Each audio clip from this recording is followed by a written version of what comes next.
Bayangkan sejenak, Anda berusia 7 tahun. Dunia masih penuh warna dan tawa. Tapi suatu pagi, ibu kandung Anda, orang yang seharusnya melindungi Anda, melihat Anda dengan mata penuh jijik. Bukan karena Anda nakal, bukan karena Anda durhaka, tapi karena cacat, karena tangan Anda berbeda, karena masyarakat mengatakan Anda tidak sempurna. Dan ibu Anda memilih untuk mengusir Anda, seperti mengusir anak kucing liar. Pergi, katanya, kamu memalukan keluarga ini. 15 tahun kemudian, tempat yang sama, orang yang sama, tapi segalanya berubah. Anak yang diusir kini menjadi miliarder, pengusaha teknologi yang namanya mengguncang Silicon Valley. Sementara ibunya, ibu yang mengusirnya, berlutut di lantai marmer. Bukan untuk meminta maaf saja, tapi untuk meminta tolong. Pertanyaannya, apa yang akan Anda lakukan? Membalas dendam, menertawakan, atau memaafkan?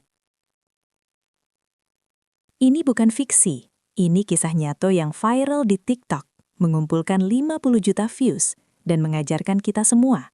Pembalasan terindah bukanlah kehancuran, tapi kesuksesan yang tetap rendah hati. Sebelum kita mulai, tekan tombol subscribe sekarang juga.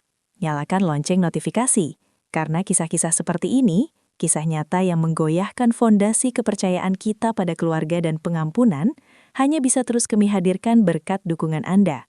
Setiap like, setiap share, adalah bukti bahwa Anda percaya. Setiap orang punya hak untuk diceritakan, meski kisahnya pahit. Selamat datang di Life Stories Inspired. Saya Shakila. Malam ini kita akan menyelami perjalanan seorang anak yang diberi nama Bima, bukan nama aslinya, demi melindungi privasi, yang membuktikan bahwa luka terdalam bisa menjadi fondasi kesuksesan tertinggi. Tapi sebelum kita masuk ke inti cerita, izinkan saya memohon satu hal. Jika kisah ini mengguncang Anda nanti, jika ada satu momen yang membuat Anda ingin menelpon orang tua Anda, atau memeluk anak Anda lebih erat, maka bantu kami. Like video ini, tulis komentar Anda, bagikan ke teman yang sedang berjuang dengan luka masa lalu. Karena channel ini hidup dari dukungan penonton seperti Anda. Tidak ada tim besar di balik layar, hanya semangat untuk mengangkat kisah-kisah yang mengubah cara kita melihat pengampunan. Baik, ambil tisu, matikan lampu yang terlalu terang, karena kisah Bima akan membawa Anda dari sebuah gubuk di pedalaman Jawa, melewati lorong-lorong panti asuhan yang kejam, hingga ke puncak gedung pencakar langit di San Francisco, di mana sebuah pertemuan akan menentukan apakah pengampunan memang mungkin, ataukah dendam adalah jawaban terakhir. Bima lahir di tahun 1995,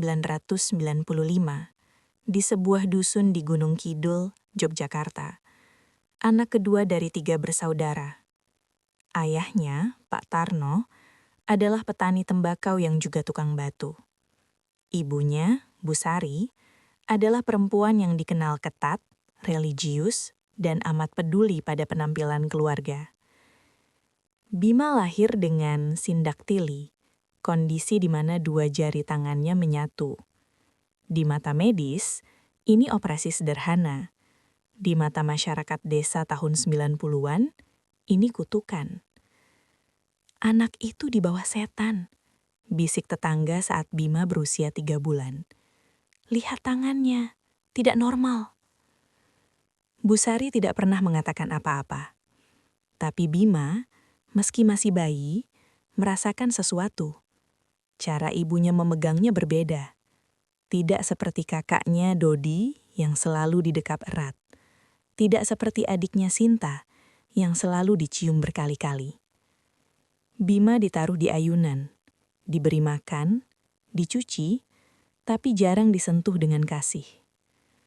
Saat Bima berusia 5 tahun, keadaan memburuk.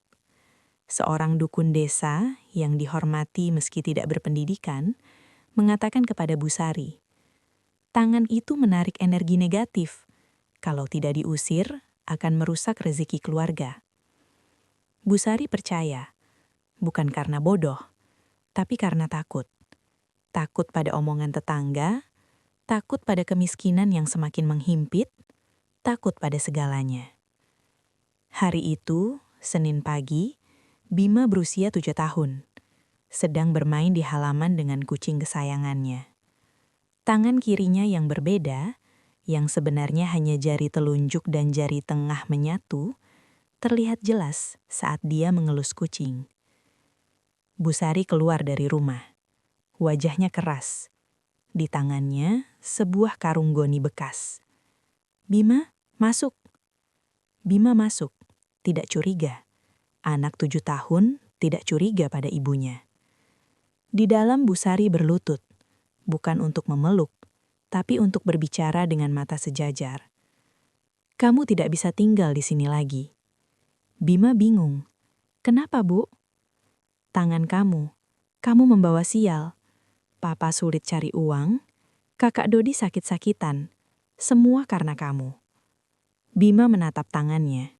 Tangannya yang bisa menggenggam pensil, yang bisa mengelus kucing, yang bisa memeluk ibunya, meski jarang diizinkan. Tapi Bu, tidak ada tapi. Pergi.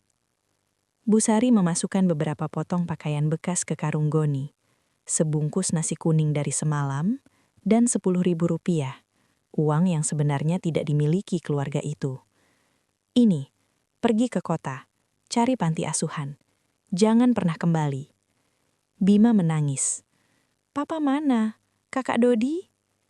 Papa setuju. Kakak Dodi juga. Kami semua setuju. Kebohongan. Tapi Bima tidak tahu. Dia hanya anak 7 tahun. Dia didorong keluar pintu. Karung goni di punggungnya. Hujan mulai turun. Bu Sari menutup pintu, mengunci, dan pergi ke belakang rumah agar tidak mendengar tangisan anaknya. Bima berdiri di depan rumah selama 3 jam. Menunggu. Berharap pintu terbuka. Berharap ini hanya lelucon. Berharap ibunya akan berlari keluar, memeluknya, mengatakan, "Maaf sayang, Mama bercanda." Tidak terjadi. Akhirnya, Bima berjalan.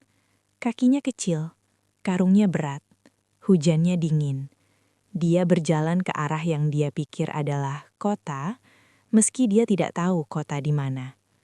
Dia berjalan 15 kilometer, sampai kakinya lecet, sampai nasi kuningnya basi, sampai dia pingsan di pinggir jalan. Bima bangun di tempat asing.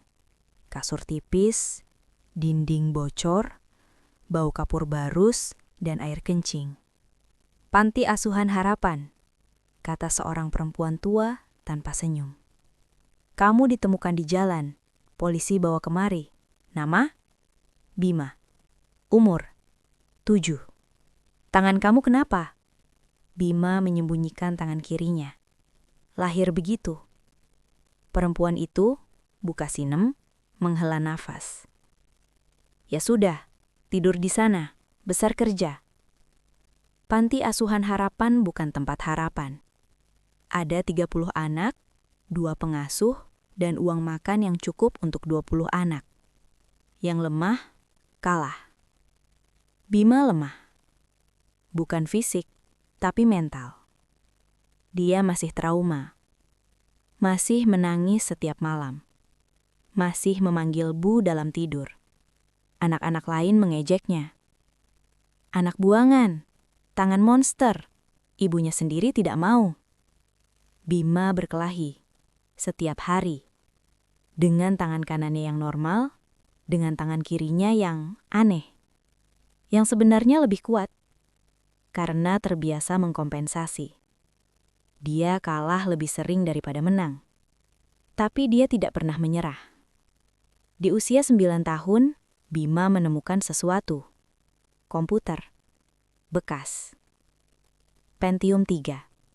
Donasi dari perusahaan yang mau buang barang usang. Bu Kasina mengizinkan Bima menggunakannya, karena tidak anak lain yang mau. Tangan kamu tidak bisa mengetik normal kan? Pakai saja. Kalau rusak, tidak apa-apa. Bima belajar mengetik. Dengan tangan kanan, dengan tangan kirinya yang cacat, yang ternyata dengan jari yang lebih lebar karena menyatu, bisa menekan 2 tombol sekaligus. Lebih cepat. Dia belajar sendiri. Dari buku bekas, Dari majalah komputer yang dibuang warnet, dari observasi. Di usia 11, Bima membuat website pertama. Direktori Panti Asuhan se-Yogyakarta. Sederhana, tapi berguna. Orang-orang mulai berdonasi ke panti-panti yang terdaftar. Di usia 12, dia membuat aplikasi pembelajaran untuk anak-anak panti. Gratis, open source. Di usia 13, seorang volunteer dari Australia, Sarah, mahasiswa IT, melihat potensi Bima. "Kamu jenius," katanya. "Aku akan bantu kamu apply beasiswa ke sekolah coding." Bima tidak percaya. "Tangan kamu tidak ada masalah. Otak kamu yang luar biasa." Sarah menjadi mentor. Bukan pengganti ibu, tapi teman. Seseorang yang pertama kali melihat Bima bukan sebagai anak cacat, tapi sebagai anak berbakat. Tapi kebahagiaan tidak bertahan lama. Saat Bima berusia 14 tahun, Sarah harus kembali ke Australia. Kanker ovarium. Stadium 4. Dia meninggal 6 bulan kemudian. Bima hancur. Tapi kali ini dia tidak menyerah pada air mata. Dia menyerah pada kode. Dia coding 16 jam sehari. Membuat tribute website untuk Sarah, yang kemudian menjadi platform pembelajaran coding gratis untuk anak-anak marginal di seluruh Indonesia. Platform itu bernama Harapan. Ironis, mengambil nama dari panti asuhan yang kejam, tapi memberinya makna baru. Di usia 15 tahun, Bima mendapat beasiswa penuh ke sekolah kejuruan teknologi di Jakarta. Dia meninggalkan panti asuhan, bukan dengan dendam, tapi dengan tekad. "Tangan ini," katanya pada buka Sinam saat pergi, "yang ibu pikir cacat, akan mengubah dunia. Terima kasih telah membiarkan saya membuktikan." Buka Sinem menangis. Untuk pertama kalinya, Bima melihat air mata di mata wanita keras itu. "Maafkan kami semua, Nak. Kami tidak tahu." Bima tersenyum. "Saya juga tidak tahu, Bu. Sampai saya mencoba." Jakarta adalah hutan beton yang kejam. Bima, sekarang remaja 15 tahun, tiba dengan 1 koper bekas dan laptop Sarah yang ditinggalkan warisan. Sekolahnya bagus, tapi Bima menyadari, dia tertinggal. Teman-temannya sudah coding sejak umur 5 tahun, punya MacBook, punya koneksi, punya keluarga yang mendukung. Bima punya tangan aneh dan mimpi yang besar. Dia bekerja paruh waktu, di warnet, di rental PS, di mana saja yang memberinya akses internet dan komputer. Dia tidur 4 jam sehari, belajar 20 jam. Di usia 17, dia memenangkan kompetisi coding nasional. Hadiahnya, 50 juta rupiah dan perhatian media. Tapi perhatian media membawa sesuatu yang tidak diharapkan. Sebuah tim TV membuat dokumenter tentangnya. Anak cacat jadi juara coding. Judul yang sensasional, yang menggali luka lama. Dokumenter itu viral, ditonton jutaan orang, termasuk Bu Sari. Ibu kandung Bima yang kini hidup miskin setelah usaha tembakau gagal, setelah Dodi terlibat narkoba, setelah Sinta hamil di luar nikah di usia 16, melihat wajah anak yang dia usir. Dia melihat tangan kutukan itu mengetik dengan kecepatan luar biasa. Dia melihat anak yang dipanggil sial, kini dipanggil inspirasi oleh pembawa acara. Bu Sari merasa apa? Bangga? Malu? Atau punya harapan? Dia mencari tahu di mana Bima, menemukan alamat sekolah, datang dengan kue, dengan air mata, dengan cerita tentang menyesal. Bima, yang kini berusia 17 tahun, tinggi, dengan kacamata tebal, dan tangan kirinya yang tidak lagi disembunyikan, menatap ibunya di depan gerbang sekolah. "Ibu," suaranya datar. "Bima sayang, maafkan Mama. Mama sudah tahu salah. Mama sudah taubat. Mama ingin kembali. Mama ingin..." Apa? Uang? Tempat tinggal? karena anak ibu yang lain gagal. Bu Sari terkejut. Dia mengharapkan air mata, pelukan. Anakku sayang. Bima tertawa. Tertawa pahit. Anak ibu? Ibu mengusir saya saat saya 7 tahun. Saya hampir mati di jalan. Saya dibuli, dipukul, kelaparan. Di mana ibu saat itu? Mama menyesal. Penyesalan tidak menghangatkan malam dingin, Bu. Penyesalan tidak mengisi perut kosong. Penyesalan tidak mengembalikan 10 tahun. Bima berbalik. Saya tidak punya ibu. Saya punya Sarah, yang sudah meninggal. Saya punya diri saya sendiri. Itu cukup. Dia pergi. Bu Sari berdiri di gerbang, menangis. Tapi Bima tidak melihat, atau memilih untuk tidak melihat. Malam itu, Bima coding sampai pingsan. Bukan karena deadline, tapi karena dia tidak tahu harus melampiaskan kemarahan kemana. Dia bangun di rumah sakit, dehidrasi, stres. Dokter bilang, kamu butuh istirahat, atau tubuhmu akan beristirahat permanen. Bima mengangguk, tapi di kepalanya satu kalimat berputar. Saya akan membuktikan. Saya akan menjadi sangat sukses sampai penyesalan ibu terasa seperti api. Bukan dendam, tapi pembalasan dingin. Pembalasan dari pencapaian. Bima lulus sekolah kejuruan dengan predikat terbaik. Diterima di ITB, tapi memilih untuk tidak kuliah. Saya belajar lebih cepat di lapangan, katanya. Dia membuat startup pertama, Tangan, platform freelance untuk penyandang disabilitas. Ide sederhana, banyak penyandang disabilitas punya skill, tapi tidak punya akses. Bima memberi mereka akses. Startup itu gagal, kehabisan uang dalam 8 bulan. Bima tidak menyerah. Startup kedua, 1, aplikasi kolaborasi real-time untuk developer. Uniknya, desain untuk digunakan dengan satu tangan. Bima tahu betapa frustasinya orang-orang yang berbeda saat menggunakan aplikasi normal. 1, meledak. 1 juta user dalam 6 bulan. Ditawari akuisisi oleh Google, $5 juta. Bima menolak. Saya ingin membuktikan ini bisa lebih besar, katanya pada investor. Dia benar. Tahun berikutnya, 1 diakuisisi Microsoft, $50 juta. Bima berusia 22 tahun. Miliarder muda. Wajahnya di Forbes, TED Talk-nya ditonton jutaan orang. Tapi, di setiap interview, ada satu pertanyaan yang selalu muncul. Siapa ibumu? Apa kata dia? Bima selalu tersenyum. Saya tidak punya komentar tentang keluarga. Tapi di malam hari, sendirian di apartemen mewah San Francisco, Bima menonton video lama. Dokumenter yang membuatnya terkenal, yang membuat ibunya kembali. Dia menonton scene di mana dia berbicara tentang panti asuhan, tentang Sarah, tapi tidak pernah tentang ibunya. Kenapa saya tidak bisa mengatakan yang sebenarnya? Tanyanya pada diri sendiri. Jawabannya, karena dia masih terluka. Karena kesuksesan tidak menyembuhkan, hanya menutupi.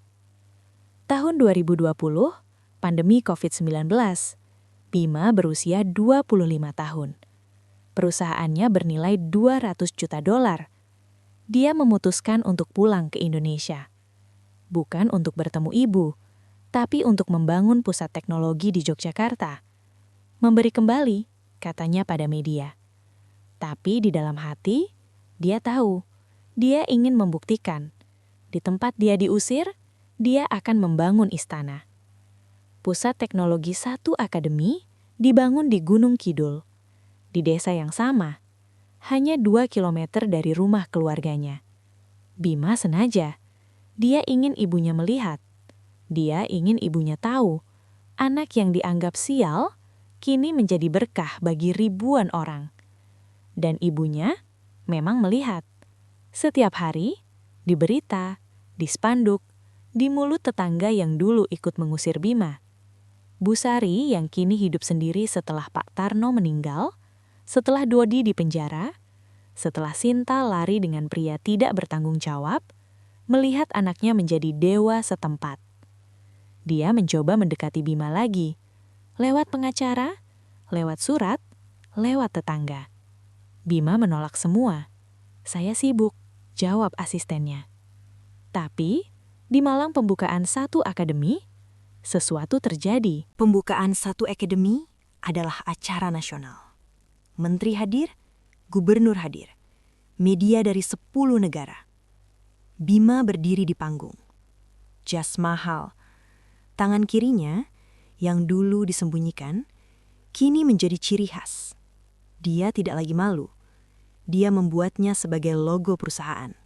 2 jari menyatu, membentuk huruf S. Dia sedang berpidato tentang inklusi, tentang teknologi untuk semua, tentang tidak ada yang terbuang. Saat itu, di barisan paling belakang, seorang perempuan tua mencoba mendekat. Dihadang security. "Saya ibunya," katanya. "Saya ibu Bima."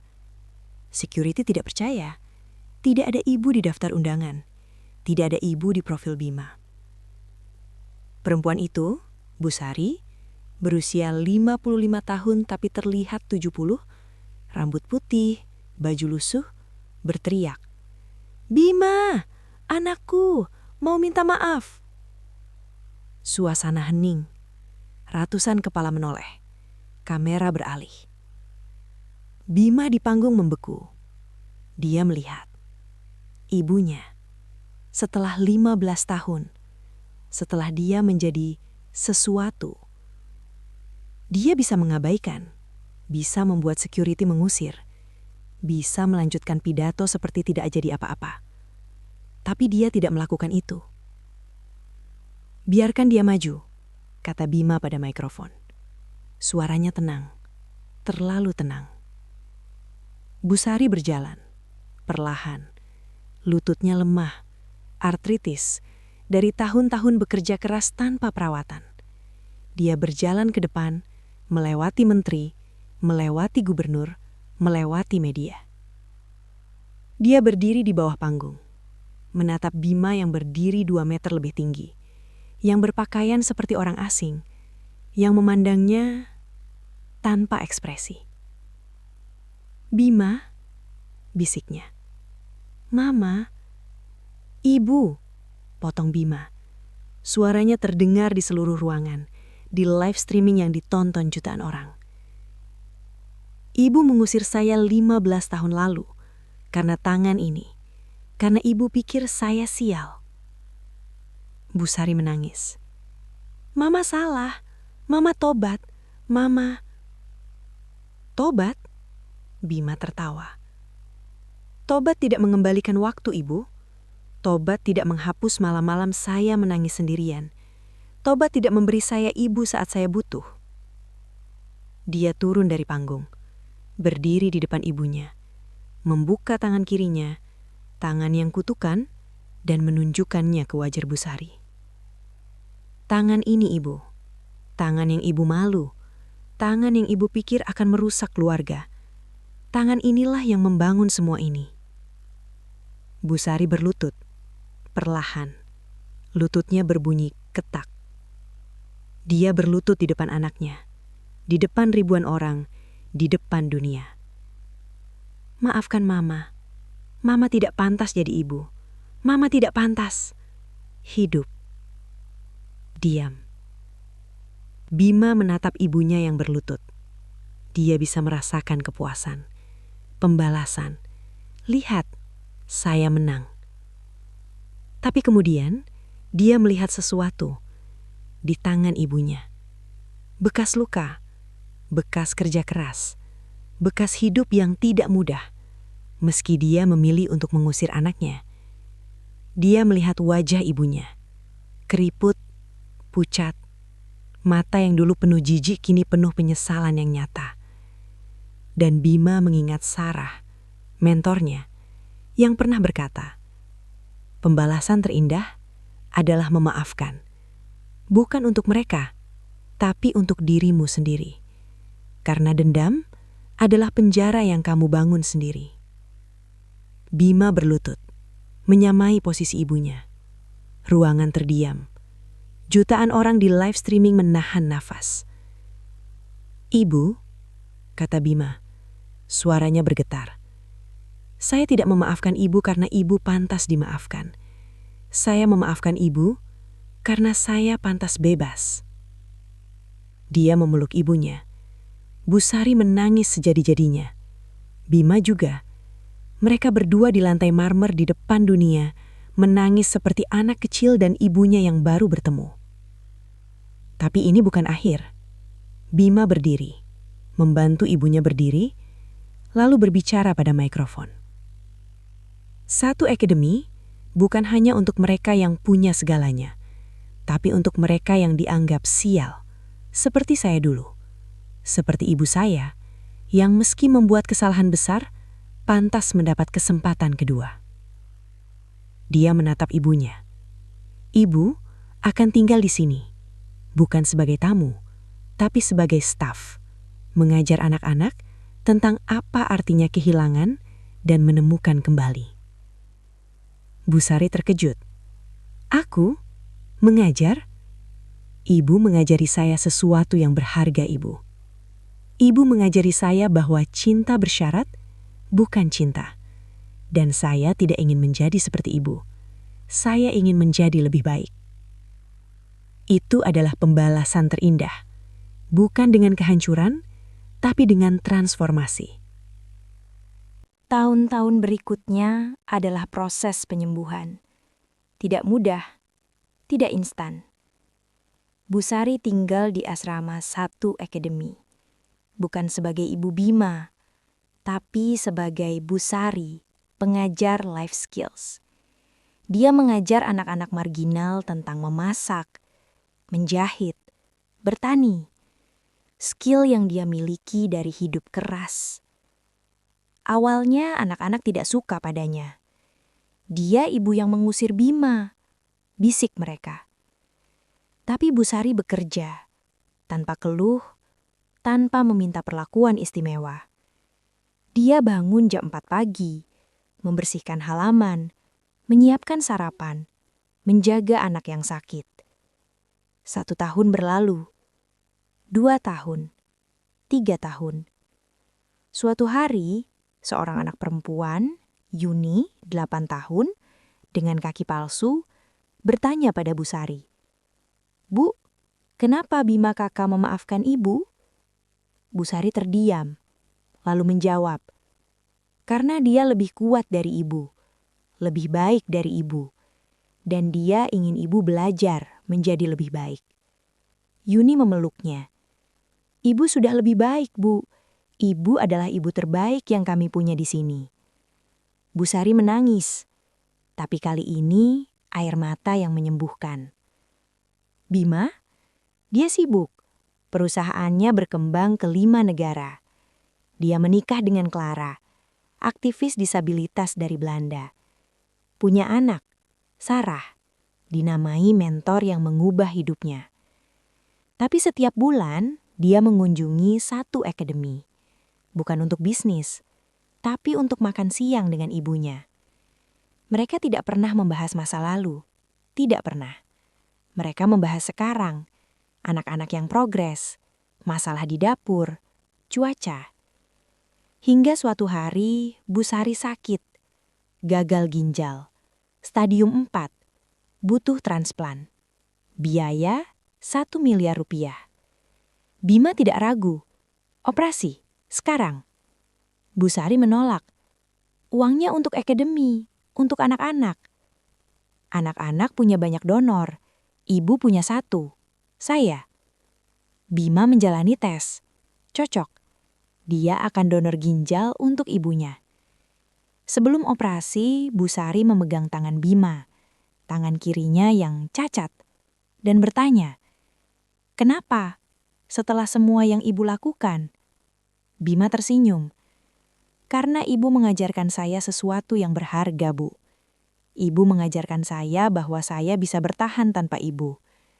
Tapi ibu juga mengajarkan saya bahwa saya tidak ingin menjadi orang yang membiarkan orang lain mati, meski orang itu pernah menyakiti saya."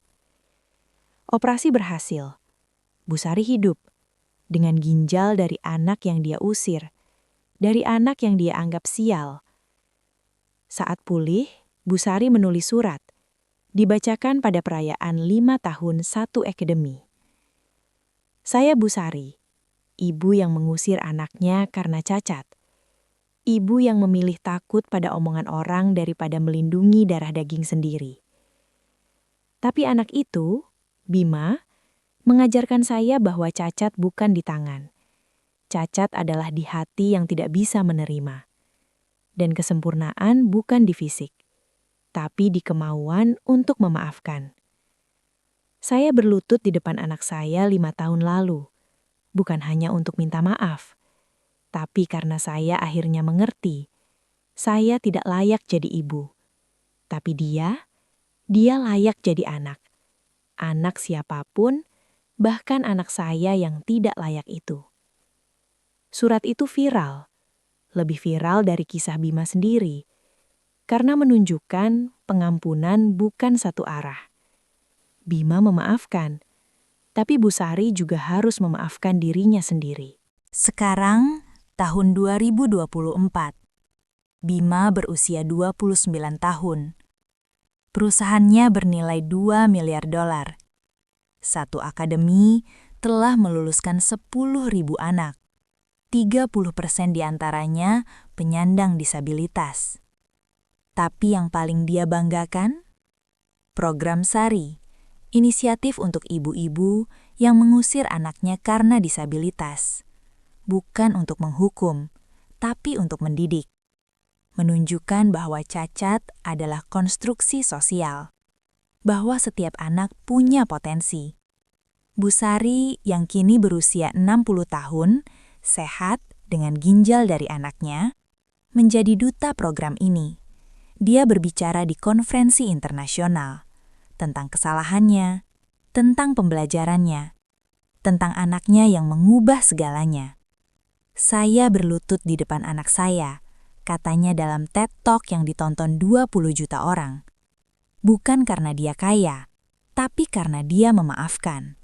Dan memaafkan adalah kekuatan yang tidak dimiliki orang biasa, hanya orang luar biasa. Bima dan Busari tidak menjadi keluarga yang normal. Tidak ada pelukan setiap hari, tidak ada I love you yang terucap.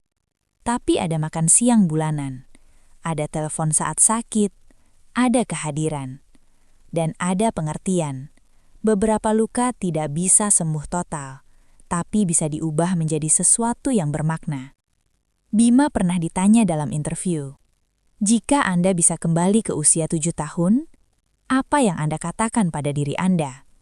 Dia menjawab, saya akan bilang, tangis sekarang, karena nanti kamu tidak akan punya waktu untuk menangis. Kamu akan terlalu sibuk membuktikan. Dan saat kamu sudah membuktikan, kamu akan terlalu sibuk memaafkan. Jadi, tangis sekarang, karena air mata itu bahan bakar. Dia juga ditanya, apa pesan untuk ibu yang mengusir anaknya? Dia diam lama, lalu berkata, saya tidak bisa memaafkan untuk anak yang diusir sekarang, tapi saya bisa berkata, berhenti sebelum terlambat, sebelum anak Anda menjadi saya, yang harus berlutut untuk memaafkan. Padahal seharusnya saya yang diberi lutut untuk dinaikkan. Kisah Bima bukan tentang kesuksesan, bukan tentang teknologi. Kisah Bima adalah tentang pilihan, memilih untuk tidak menjadi korban dari luka kita. Setiap dari kita punya Busari dalam hidup. Seseorang yang menyakiti, yang mengusir, yang mengatakan kita tidak cukup. Pilihan kita adalah membalas dendam atau membuktikan, menghancurkan atau membangun, memaafkan atau terus terluka. Bima memilih yang terakhir, bukan karena ibunya pantas dimaafkan, tapi karena dia pantas untuk bebas. Bebas dari penjara dendam, bebas untuk menjadi lebih besar dari luka masa lalunya. Pesan moral dari kisah ini sederhana. Pembalasan terindah bukanlah melihat orang yang menyakiti kita hancur, tapi melihat diri kita berkembang meski mereka tidak minta maaf. Dan jika mereka minta maaf, kekuatan sejati adalah memberinya, bukan untuk mereka, tapi untuk diri kita sendiri. Terima kasih telah menemani kami malam ini. Terima kasih telah menyaksikan kisah ini hingga akhir. Jika Anda terinspirasi, jika ada satu baris yang membuat Anda ingin memaafkan seseorang atau meminta maaf pada seseorang, maka tugas kami selesai dengan baik. Jangan lupa, like video ini, subscribe channel ini, share ke siapapun yang sedang memegang dendam seperti memegang batu berharga, padahal itu hanya membuat mereka tenggelam. Sampai jumpa di video berikutnya, di kisah inspiratif berikutnya, di bukti lain bahwa manusia, meski patah, bisa menyembuhkan dan menjadi lebih kuat. Selamat malam, dan selamat memaafkan.